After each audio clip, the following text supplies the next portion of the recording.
네, 반갑습니다. 골프TV 조현일입니다. 자, 프랑스 대표팀이 캐나다와 8강 맞대결을 기다리고 있습니다.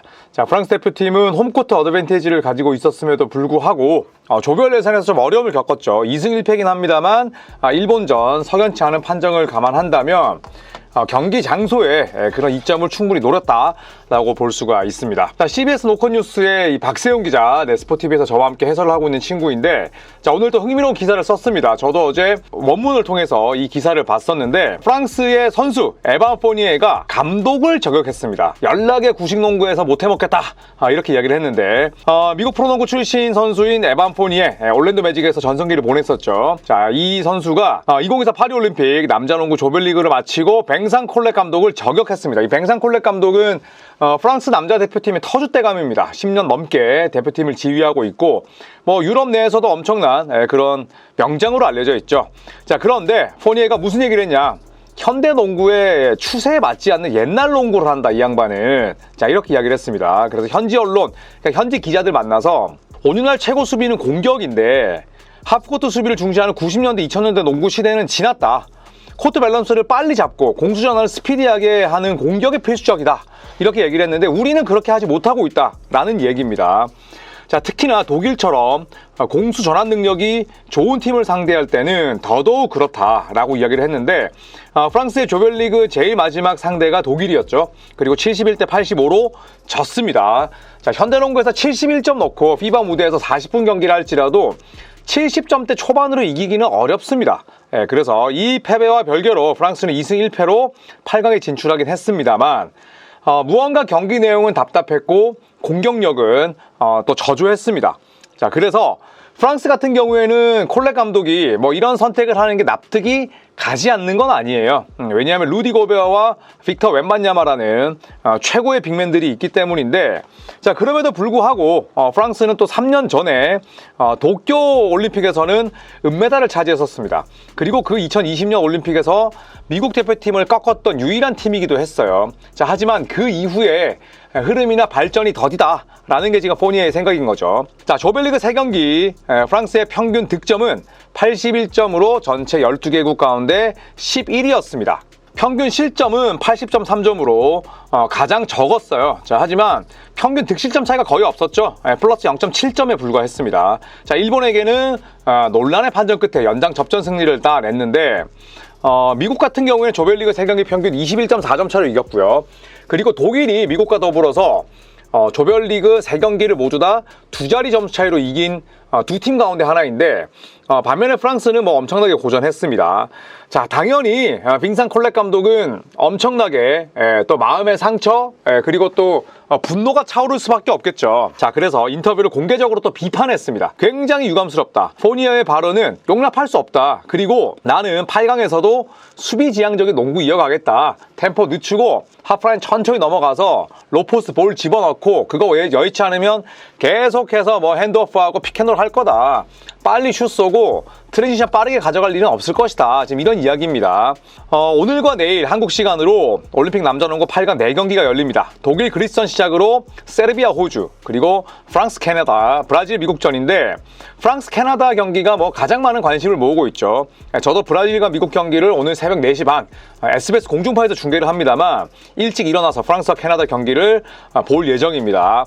그리고 프랑스는 현지 시간으로 황금 시간대인 오후 6시에 열리게 되는데, 남자농구 조별리그 경기는 그동안 파리가 아닌 릴에서 개최가 됐습니다. 릴이라는 또 도시가 있잖아요. 축구팀도 있고. 캐나다와 8강전은 개최국 프랑스가 파리에서 치르는 첫 경기입니다. 홈팬들의 엄청난 응원 열기가 뒷받침되겠지만 프랑스의 변수는 주축 선수인 에반 포니에와 그리고 이 프랑스 대표팀의 터줏대감인 빙상 콜렛 감독의 갈등으로 흔들리고 있다는 거죠. 그리고 캐나다의 전력이 너무 강하다는 데 있다라고 지금 박세훈 기자가 이야기를 했습니다. 자, 저는 어제 오히려 이런 팀 내의 내부 갈등이 저는 도리어 팀을 결속시킬 수도 있다라고 이야기를 했었는데, 많은 분들께서 어린 반프로치 없는 소리 하지 마라, 이런 댓글을 달았더라고요. 제가 대 유튜버에서 제 생각도 말 못하는지. 어쨌든 캐나다는 굉장히 빠르고 공격적인 농구를 합니다. 드와이트 파웰을 센터로 두고 셰이 길저스 알렉산더, 루겐츠 돌트, 딜런 브룩스, RJ 베럿, 그러니까 NBA에서 뛰고 있는 가드와 포워드들이 주전으로 뛰죠. 베스트 5 가운데 정통 빅맨은 파웰밖에 없는데 사실 드와이트 파웰도 뭐 엄청난 덩치로 무언가를 하는 선수는 아닙니다. 그냥 뭐 키가 빅맨의 키일 뿐이고 허슬, 헌신, 희생, 리바운드, 뭐 그 다음에 스크린, 루즈볼 다툼, 자 이런 것들로 캐나다에 또 장점을 주는 그런 자원인데, 벤치에는 득점력이 출중한 가드인 저말 모레이, 그리고 수비력이 뛰어난 니킬 알렉산더 워커, 그리고 또 앤드루 네마드, 뭐 이런 선수들이 있죠. 백업 빅맨진을 보시면 캠버치, 그 다음에 트레이 라이스, 그리고 켈리 올리닉인데 셋 다 전부 다 비중은 그렇게 높지 않아요. 그 다음에 켈리 올리닉과 그리고 트레이 라이스도 정통 빅맨이라 보기는 어렵습니다. 그러니까 켈리 올리닉은 링커에 가깝고 포인트 포워드에 가깝고 포인트 빅맨에 가깝고, 트레이 라이스는 이름에서도 나오듯이 외곽 위주의 공격을 가져가는 팀이에요. 그렇기 때문에 프랑스와는 완전히 선수 구성과 스타일이 다르다고 볼 수가 있죠. 캐나다는 공수 전환이 빠르고 매우 공격적입니다. 만약에 프랑스가 캐나다처럼 농구를 했다면 포니에는 감독을 저격하지 않았겠죠. 그만큼 성향이 정반대에 가깝고, 그래서 8강 토너먼트 4경기 가운데 가장 많은 관심을 받는 게임이 되는 거겠죠. 자, 그렇다면 현지에서 이 프랑스와 그 다음에 캐나다의 승자를 어떻게 예측했는지 한번 보겠습니다. 클러치 포인트에서 이 두 팀의 경기를 프리뷰해봤었는데, 제가 어제 이 경기는 프랑스가 이길 수도 있다 라고 이야기를 했는데, 뭐 댓글에는 억지로 역백 끼워 맞추고 있네, 뭐 그 다음에 택도 없는 소리 하지 마라, 뭐 이런 얘기를 했는데, 정배당으로 가면 정배당으로 간다고 뭐라고 하고, 역배당 끼우면 어린 반프로치도 없다고 뭐라고 하고 라고 얘기하면 제가 징징거리는 것밖에 더 되겠습니까? 네, 어쨌든 저는 이 경기는 프랑스가 이길 거라고 예상을 했고, 현지에서도 프랑스가 이길 수밖에 없는 이유에 대해서 또 이야기를 한 게 있습니다. 자, 그래서 프랑스는 역사상 은메달을 또 몇 차례 딴 팀이기도 하고, 그 다음에 그 은메달을 따낸 은메달 리스트들이 포함되어 있다, 그러니까 경험이 있다라는 얘기입니다. 자, 그 다음에 웬반야마 그리고 루디 고베어가 조별 예선에서 뭐 서로 호흡이 별로였다고 하더라도 어쨌든 물리적인 높이 자체가 높다. 그래서 웬반야마는 평균 17득점, 6.3 리바운드를 기록을 했고, 3점을 11개 중에 5개를 쐈다. 그리고 마지막 경기에서 14점, 또 12리바운드를 기록을 했고, 아주 좋은 활약을 펼치고 있는데, 그럼에도 불구하고 웬반야마 이외에 다른 선수들이 좀 더 활약을 해준다면 프랑스도 충분히 희망이 있다라고 지금 이야기를 하는 거예요. 그리고 닉 바툼의 이야기도 하고 있습니다. 자, 닉 바툼도 지켜봐야 될 선수다. 어떤 것들을 더 할 수 있고 더 많은 것을 또 보여줘야 되는데, 현재까지 평균 10.7득점, 또 3.3 리바운드를 기록을 하고 있다.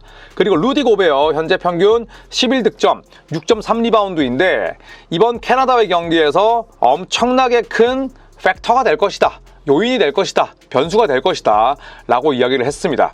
자, 그렇다면 캐나다가 이길 수밖에 없는 이유는 무엇이냐? 일단 제일 먼저 나오는 이름은 셰이 길저스 알렉산더죠. 그래서 길저스 알렉산더는 최고의 재능을 갖고 와서 전 세계 앞에서 본인의 존재감을 드러냈다. 평균 19득점, 4리바운드, 4어시스트를 기록을 하고 있고, RJ 베럿은 아주 효율적이다. 평균 21득점, 4리바운드, 3.7어시스트다. 딜런 브룩스는 캐나다의 또 다른 선택지다. 평균 14.3점, 여기에 수비력까지 가지고 있죠. 다만 캐나다가 이기기 위해서는 프랑스에게 세컨 기회 득점, 공격 리바운드와 그 다음에 공격 리바운드에 의한 실점을 최소화해야 된다 라고 이야기를 합니다. 자, 그런데 캐나다의 승리 가능성을 높게 보지 않는 그런 전문가들의 시선, 그 다음에 클러치 포인트의 시선은 캐나다는 아마도 조별 예선에서 3전 전승을 기록한 팀들 가운데 가장 약할 것이다, 이렇게 이야기를 합니다. 그 논거로 일단 그리스를 상대로 86대 79로 이겼고, 호주를 맞아서 93대 83, 그리고 스페인을 상대로 88대 85, 전부 다 10점 차 이하로 이겼다. 상당히 쉽지 않은 농구를 했다. 이런 이야기를 했고, 또 일각에서는 캐나다가 100%의 본인들이 가지고 있는 브랜드의 농구를 하지 않았다. 그럼에도 불구하고 모두 이겼다. 그 다음에 골밑이 약하고 보드 장악력에서 떨어진다고 하더라도 어쨌든 3연승을 거두지 않았느냐, 지금 이런 의견들이 지금 대립을 하고 있습니다. 자, 저는 그래서 캐나다의 외곽이냐 아니면 프랑스의 다소 고루하지만 높은 골밑 농구냐, 이 두 가지를 포인트로 봤을 때 그래도 저는 프랑스가 홈코트 어드밴티지를 어느 정도 살릴 수 있지 않을까라는 생각을 가져봅니다. 당연히 캐나다가 훨씬 더 전력의 우위죠. 당연히 페이버릿이고, 당연히 전 세계에서 배당을 매기는 오즈메이커들도 캐나다의 압승을 예상하고 있어요. 하지만 제가 제 채널에서 예측은 또 제가 논 거를 가지고 하는 거잖아요. 무조건 이거는 뭐 역배당 가세요. 무조건 프랑스가 이깁니다. 이게 아니니까 많은 분들 그만 좀 노여워하시고 그냥 좀 건설적인 댓글을 제 채널에서는 달아주셨으면 좋겠습니다. 다른 데 가서 뭐 분탕질해도 상관없는데 제 채널에서는 그냥 서로 재밌게 의견 개진하고 주고받으면 되잖아요. 그래서 이 경기 한번 재밌게 또 지켜보시죠. 저 역시도 8강 4경기 가운데는 미국, 브라질 솔직히 말해서 볼 필요 있나요? 네, 그냥 가비지 게임일 거예요. 나머지 게임들도 저는 그래도 캐나다나 프랑스만큼 재밌을 것 같지는 않은데 그런 의미에서 이 경기는 여러모로 또 지켜볼 가치가 있는 것 같습니다.